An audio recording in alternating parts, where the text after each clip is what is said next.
రాజమండ్రిలో కల్తీ పాలతో పలువురు మృతి చెందడం, 19 మంది అస్వస్థకు గురవ్వడంపై మాజీ హోంమంత్రి తానేటి వనిత, మాజీ మంత్రి విడుదల రజని తీవ్ర విచారం వ్యక్తం చేశారు. ఆసుపత్రిలో చికిత్స పొందుతున్న బాధితులను వారు పరామర్శించారు.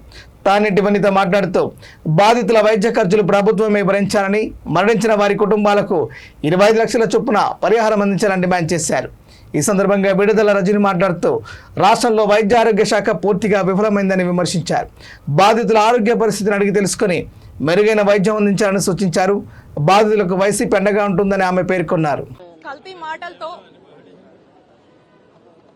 అధికారంలోకి వచ్చినటువంటి ఈ కూటమి ప్రభుత్వం వచ్చిన దగ్గర నుంచి చూస్తా ఉన్నాము.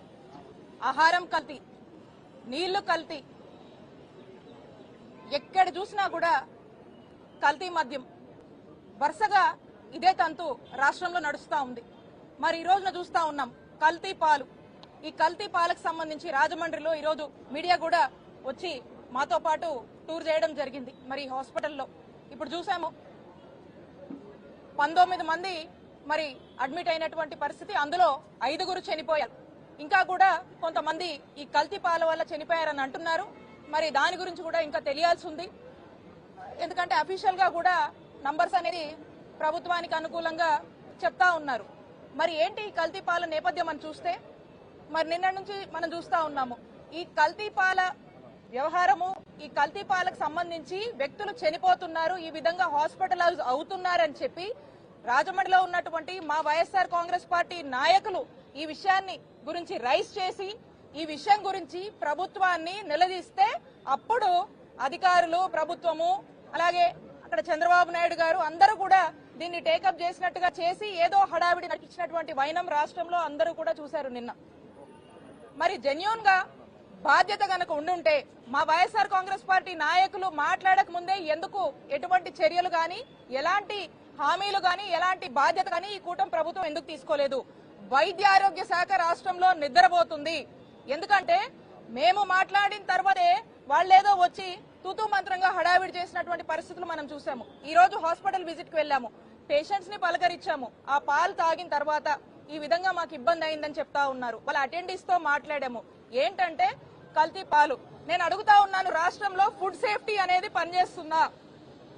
కమిషనర్ ఫ్యామిలీ వెల్ఫేర్ సమాధానం చెప్పాలి.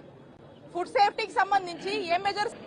తూర్పుగోదావరి జిల్లా రాజమండ్రిలో మరి మొన్న శివరాత్రి రోజున మరి పాలు తాగి మరి ఎంతో మంది ఈ రోజున అస్వస్థతకి గురవడం, హాస్పిటల్ పాలవడం. మరి ఇది అంటే ఏ విధంగా కంటామినేషన్ జరిగింది, ఎందులో జరిగింది అనేది వారికి తెలియక, అంటే మిల్క్ లోనే జరిగింది అన్న విషయం వాళ్ళు ఐడెంటిఫై చేయని రోజున ఇక్కడికి హాస్పిటల్కి రాకముందే ఒకరు చనిపోవడం అనేది జరిగింది. మరి ఈ రోజున ఇక్కడ కిమ్స్ హాస్పిటల్లో చూసినట్లయితే ఇక్కడే 9 మంది అడ్మిట్ అవ్వడం, కొంతమంది వెంటిలేటర్ మీద ఉన్నారు, కొంతమందికి డయాలసిస్ జరుగుతుంది. ఇలా రకరకాల స్టేజెస్ లో వైద్యం తీసుకుంటున్న వాళ్ళు ఉన్నారు. కొంతమంది వేరే హాస్పిటల్లో కూడా అడ్మిట్ అయి ఉన్నారు.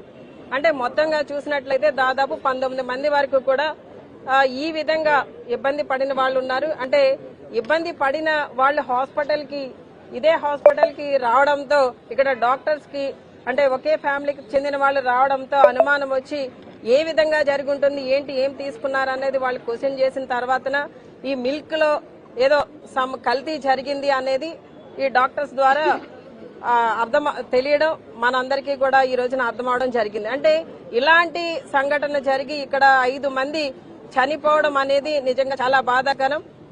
నిజంగా వైసీపీ నాయకులు మేమందరం కూడా మాజీ మంత్రులు, ఎమ్మెల్యేలు, ఎంపీలు అందరం కూడా ఇక్కడ వచ్చి ఈ విషయంలో వీరందరికీ కూడా సంఘీభావం తెలియజేస్తూ అండగా ఉండడం జరిగింది. ఈ రోజున వైసీపీ పార్టీ ముఖ్యంగా డిమాండ్ చేసేది ఒక్కటే, గతంలో వైసీపీ పార్టీ అధికారంలో ఉన్నప్పుడు ఆరోగ్యశ్రీ అనేది ఉండడం వల్ల ఎలాంటి చిన్న ఆపదలు వచ్చినా లేదా వైద్యం చేయించుకోవాల్సిన అవసరం వచ్చినప్పుడు ఆరోగ్యశ్రీ అనేది వాళ్ళకి అండగా ఉండేది కనుక